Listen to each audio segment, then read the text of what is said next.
Hello class, welcome to the first video of what will be a series of sorting algorithm videos. So for this first video, I will be going over bubble sort. And bubble sort it's one of the easiest algorithms to kind of learn, but it's also relatively inefficient in the way it goes about its sorting of elements. So I think let's kind of we will get back to Visual Studio to see the coding example of bubble sort, but I want to show you and tell you guys what bubble sort is, and also like show you like how it kind of handles data, because it's typically to kind of like sort out collections of elements. So like you guys can think of like a list or a tuple as your collection, and we want to sort it.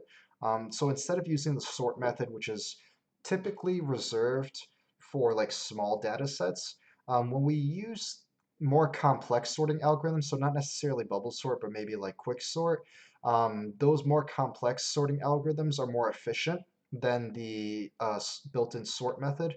So it can kind of like do the sorting for like large data sets a lot faster and using less energy because of the way it sorts. So that's kind of why you might want to use a sorting algorithm over the sort built-in method. But let's kind of stay on track on what bubble sort is. So I do have if I can pull it up. Okay, so I do have like a graphic on how bubble sort works. So bubble sort is relatively simple in the kind of like way it works. So what bubble sort does is it looks at pairs of adjacent elements in a collection, like what you guys see, like 5 and 1, one at a time. So that's why it only highlighted 5 and 1. And then it swaps their position if the first element that's being compared is greater than the second element that's being compared. If it's not, those two elements stay in their respective positions, their index positions. But if the first element is greater, then it swaps. And then it goes one by one. So it starts at index position 0, and then it compares index position 0 with index position 1. So that's why it's 5 and 1 that's being compared in that first line under first pass. Now for that second line under first pass, now it's moving on. So now it's saying, okay, well, I already compared index position 0 and 1, so now I'm going to compare index position 1 and 2. So now 5 was, if you notice, 5 was moved because originally on that first line, 5 was greater than 1. So those two elements switched places. So that's how bubble sort essentially works. It compares two elements at a time, starting at index position 0, going all the way to the final index position in the collection. It compares two at a time, and it just swaps them one by one, pair by pair. It can't handle, like, it can't take the entire collection and then just start moving everything around. No, it has to go one pair at a time. So that's why it's 5 and 1 for the first line. Those two get swapped. So on the second line, 5 now holds the index position of 1. And now it's saying, okay, well, index position 1 and index position 2, the elements that sit in those index positions, is 5 greater than 4? Because it compares the first one. It says, is the first element being compared greater than the second element? Because if it is, then swap their positions. And so if is 5 greater than 4? It is. So those positions get swapped. So 5 will now take the place of index position 2. So it started at index position 0 all the way in that first line, and now on that third line, 5, the element 5, now sits at index position 2. So understanding index positions is relatively important. Okay, so now bubble sort is now on index position 2, and it's saying, okay, well, index position 2 is element 5 that sits at index position 2. Is it greater than index position 3, the element that sits there, which is 2? So is 5 greater than 2? Yes. So those elements get swapped as far as like their index position places. Okay, so now on that fourth line of first pass, now we're looking at index position 3, which has the element value of 5, and index position 4, which has the element value of 8. is 5 greater than 8? Because remember, it compares, is the first element being compared greater than the second? Not if the second is greater than the first. Is the first greater than the second? It's not. So this is the first case where it's not. So because it's not, nothing happens. The elements are where they need to be as far as like ordering. Because at the end of the day, bubble sorting is ordering our collection in ascending order. So essentially we want 1, 2, 3, 4, 5, 6, 7, 8, 9, 10. But after the first pass, what we ended up with was 1, 4, 2, 5, 8, which obviously is not completely sorted. It is better than where we started with, which was 5, 1, 4, 2, 8, but it's not good enough. So because the first pass was not enough, think of it as a loop. So the first loop was not enough, so we have to loop again to sort even more. So that's why we have a second pass. So that second pass will do the same thing. We're going to start all the way back at index position 0 and index position 1, and we're going to compare those two elements that sit in those places. So is 1 greater than 4? Obviously not. So we're not going to touch those. Now we're going to move on to that second line under second pass, and we're going to say, okay, well, is index position 1, which has the element value of 4, greater than index position 2, which has the element value of 2? Well, yes. Okay, so we're going to swap those elements as far as like where they sit in their index positions. That way we can continue to order our collection, which is a list. Okay, that third line. So index position 2, which has the element value 4, is that greater than index position 3, which has the element value of 5? Well, no. Okay, so we're not going to do anything there because that's what we want. So now that fourth line. So is index position 4, which has the element value of 5, greater than index position 5, or wait, 0, 1, 2, 3, 4. Wait, 0, 1, 2, 3. Oh, no, it was index position 3, sorry, that has element 5, and index position 4, which has element 8. I was confusing myself. Is 5 greater than 8? No. So we're going to keep that the same. So we didn't make any changes on those last lines 3 and 4 of second pass. So that's essentially telling us that we're pretty much done with our sort. So on line 5 of second pass, if we look at the final result that we have, it's 1, 2, 4, 5, 8. So that looks right to me as far as like the elements that we were given. Obviously it's missing 3, 6, 7, but those were not included in our original collection. So we don't have to worry about those missing numbers. We just have to worry about sorting what the elements we were given with our original collection. So it sorted everything perfect. But because during second pass, so during the second loop, because we did make some changes on lines, what was it, line 2? Or yeah, line 2 of second pass, we did make one change. Just that one change is going to force bubble sort to sort the entire collection one more time. So it's going to force bubble sort to loop a third time.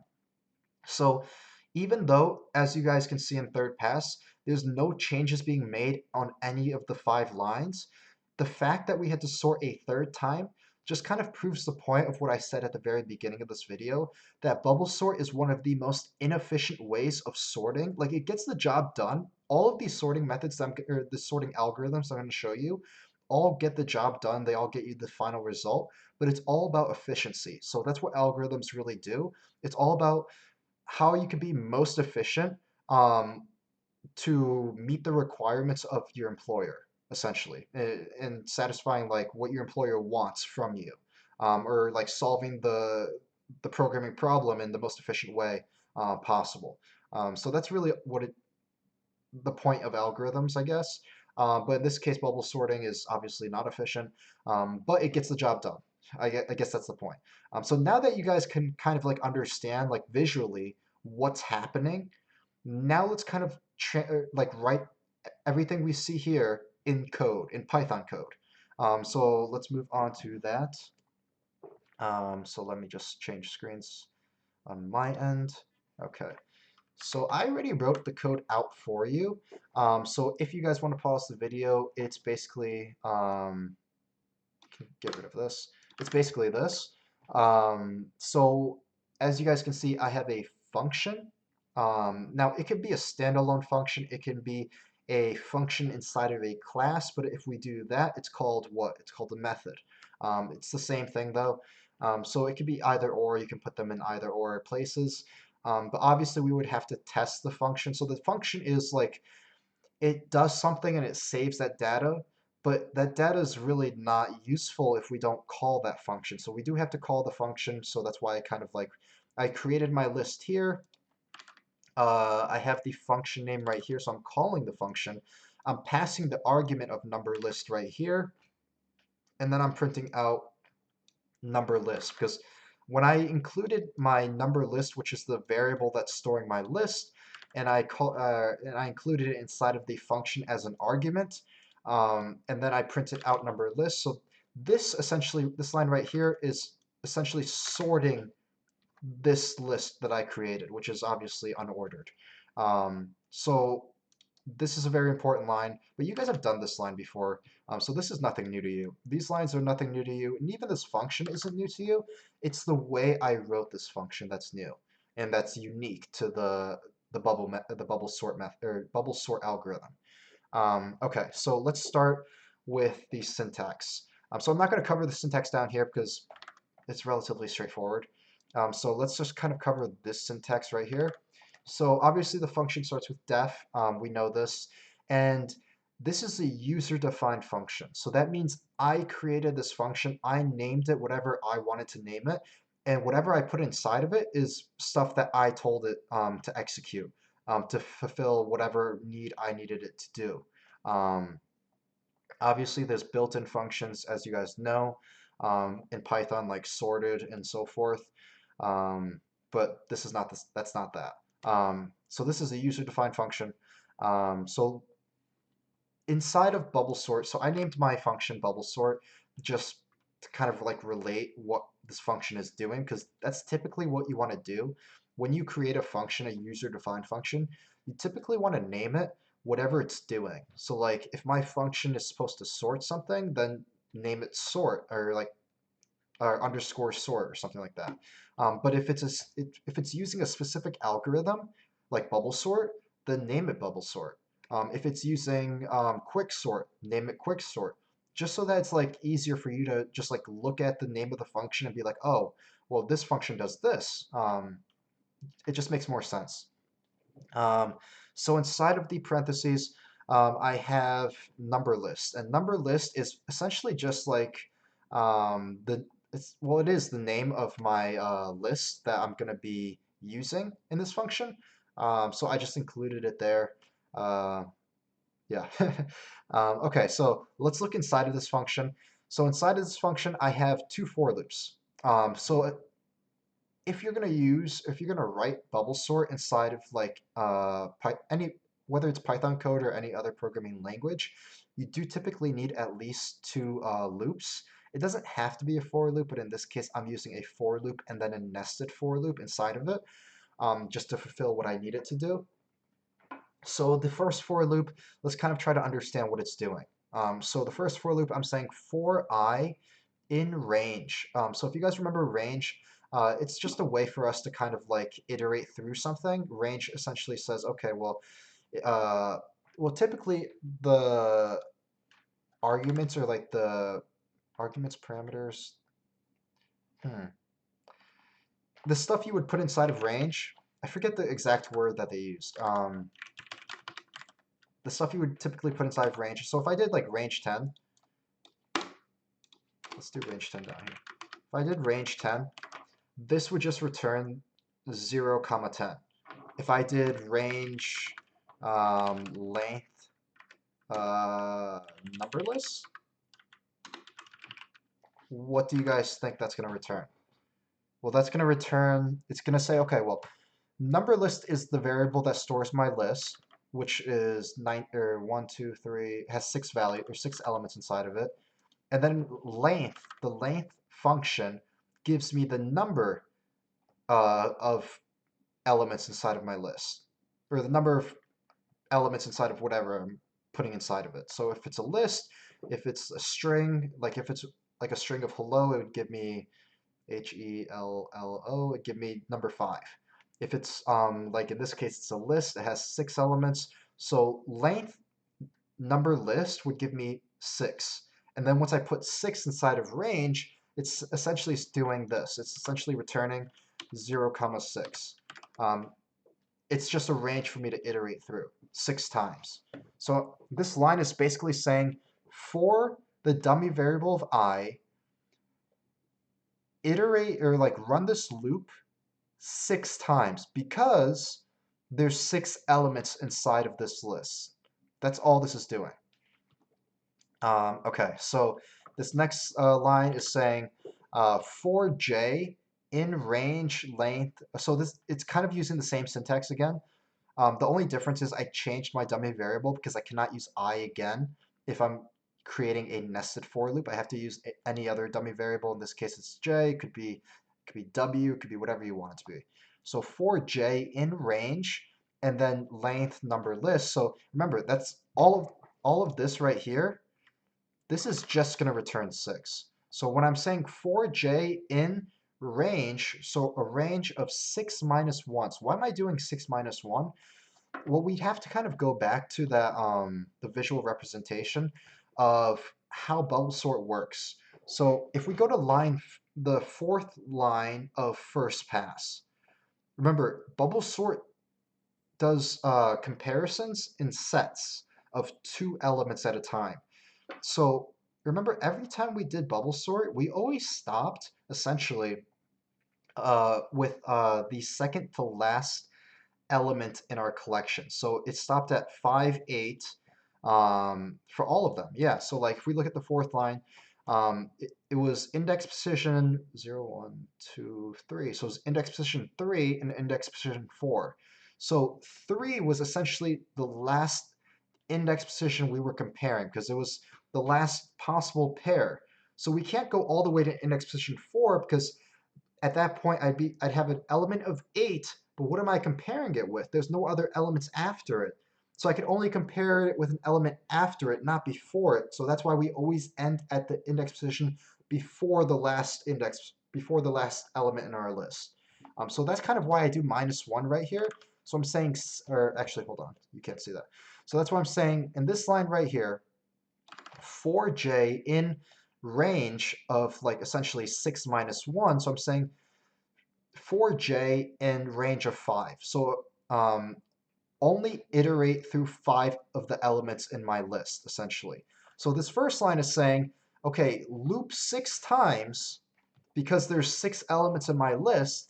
The second line is saying, okay, even though you're looping 6 times, only iterate through the first 5 elements in the collection. Even though I know there's 6 elements, only iterate through the first 5.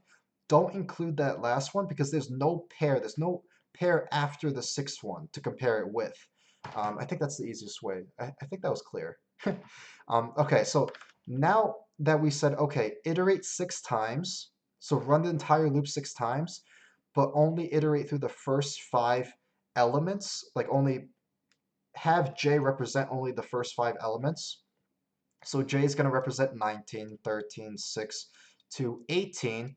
So j is going to be 19 comparing with 13, 13 comparing with 6, 6 comparing with 2, and 2 comparing with 18, and then 18 comparing with 8, and 18 is at index position 5, or at index position, actually, no, it's not 5. 0, 1, 2, 3, 4. Index position 4, and it doesn't go all the way in index position 5 because there's nothing else to compare it with.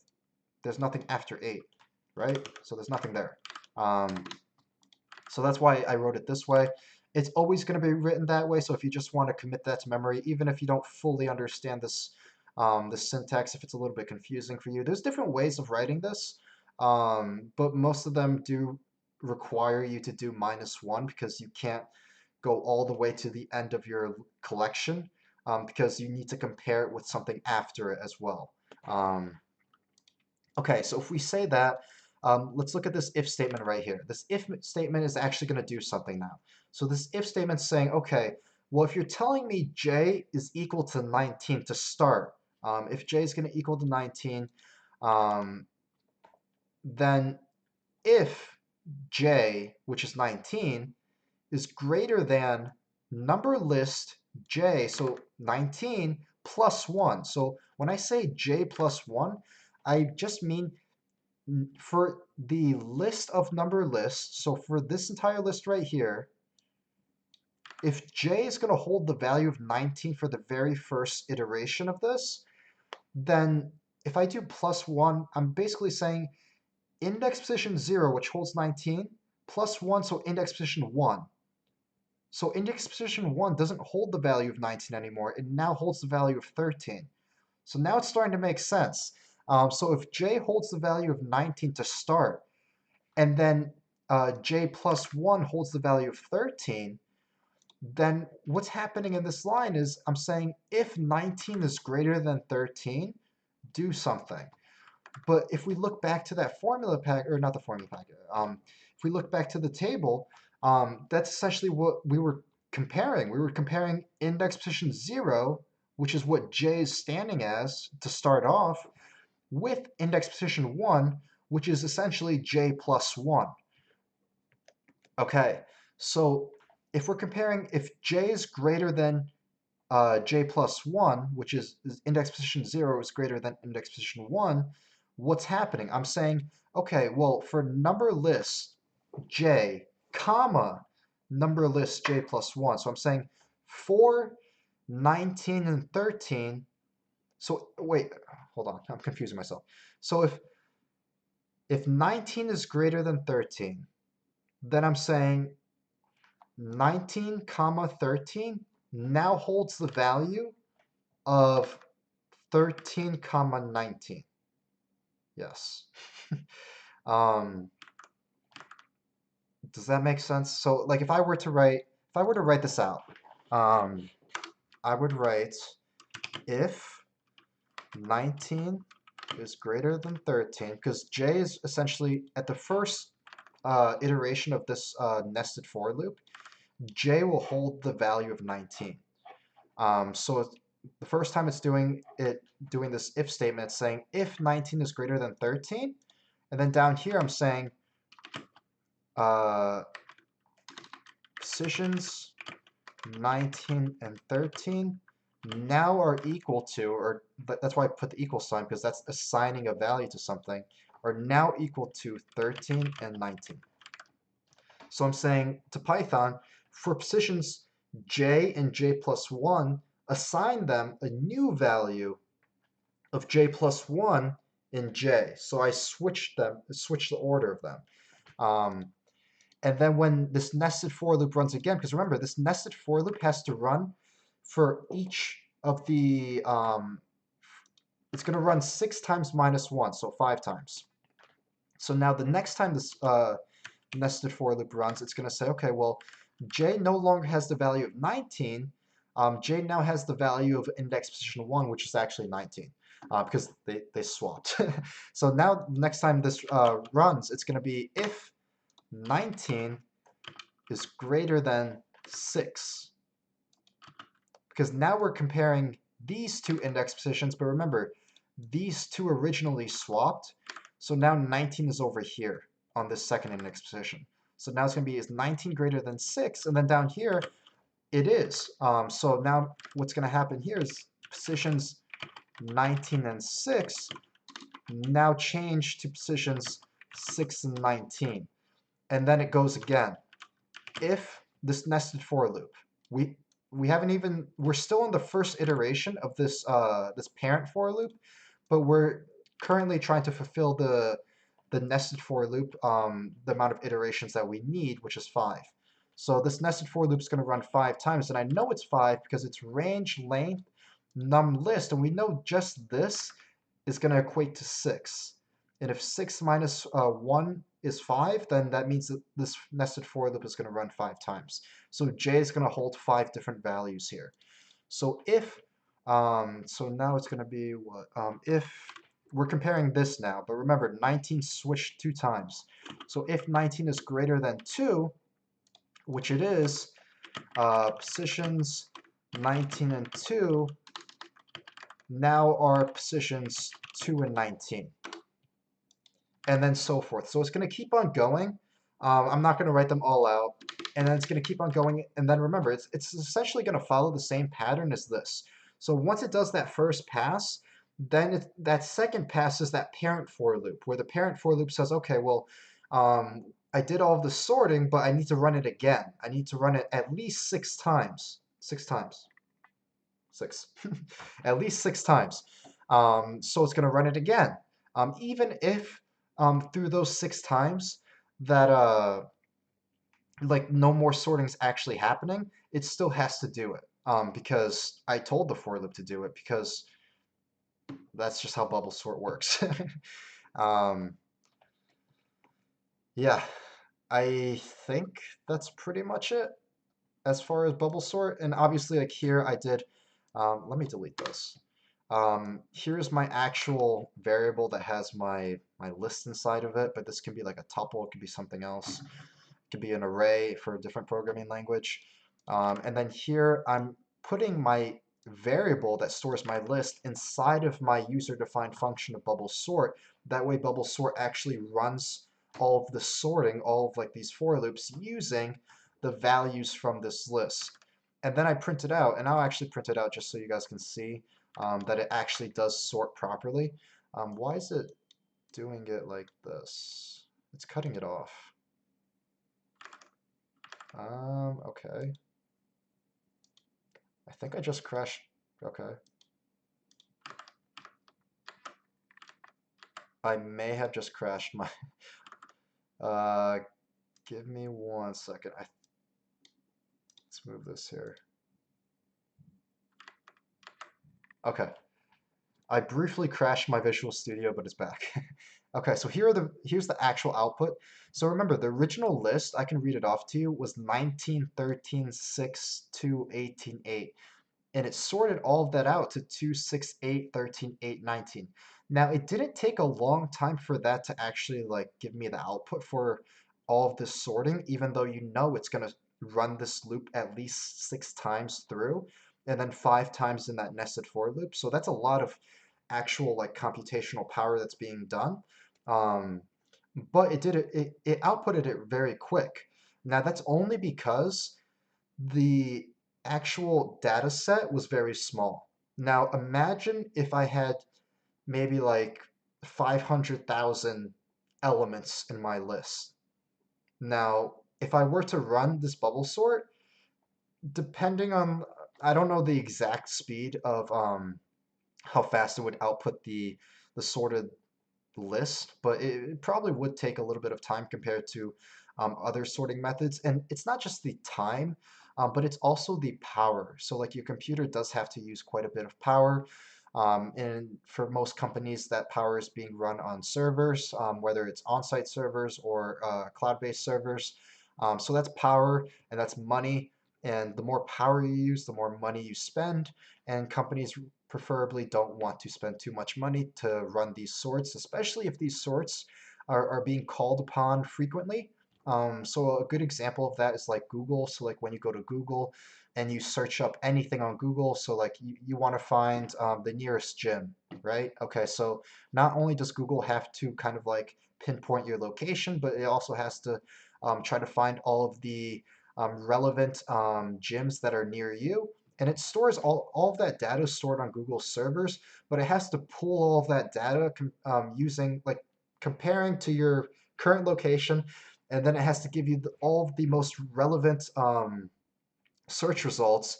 And by all of that is essentially sorting. So Google is essentially sorting the millions of different gym locations that it stores in all of its servers, and it's sorting just the ones that it feels like are relevant for you and showing you all of those. And Google is just one example. Obviously, like you have Amazon and all of their products that they sell on their site. You have Microsoft with all of the logs that they store on all of their servers because they offer a lot of different services.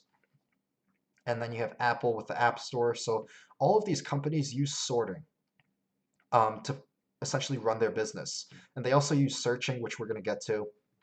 Obviously, they don't use bubble sort, or else they would be like, they lose way too much money. They use more efficient sorting methods, but I think that this is kind of like I'm rambling at this point, but I think you get the point. um, this is your very first algorithm, and hopefully it made sense. At least like with these comments, I think these comments made a bit more sense. So like as far as like understanding these lines of code, um, it can be a little bit difficult to kind of like start off with, but try to like look at this code. There's different ways you could also write the bubble sort algorithm in Python.